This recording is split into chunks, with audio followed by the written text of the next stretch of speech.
Pinagpalang araw po sa ating lahat. Ayan, kumusta ang bawat isa?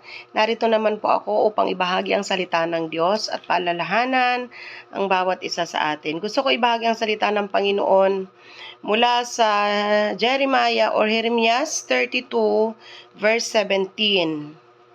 Si Jeremias ay nanalangin, Yahweh, nilikha mo ang kalangitan at ang sanlibutan sa pamagitan ng iyong kapangyarihan. Walang bagay na mahirap para sa iyo. Amen.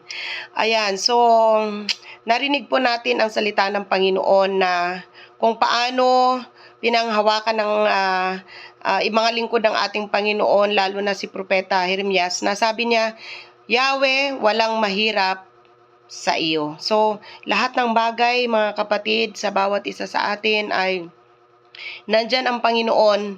Nangangako siya na hindi niya tayo pabayaan. Gaano man kahirap ang ating mga kalagayan, ang ating mga sitwasyon, kapag sa Diyos natin ito'y pinagkatiwala, walang hindi kayang gawin ng ating Panginoon.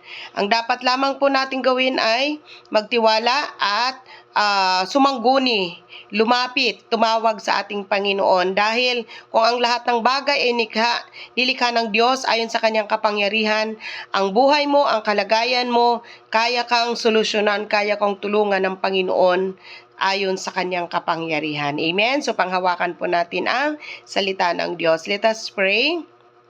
Panginoon, salamat o Diyos sa oras na ito. Salamat sa buhay mong salita na aming pinanghawakan. Salamat o Diyos na alam namin kahit anuman ang aming sitwasyon, kahirapan, kawalan, karamdaman, kaguluhan, Lord, walang mahirap sa iyo. Kaya Lord, hinihiling namin na tulungan mo kami at huwag mo kaming pabayaan. Sa iyo ang papuri at pasasalamat sa pangalan ni Jesus. Amen. Amen. Ayan. God bless.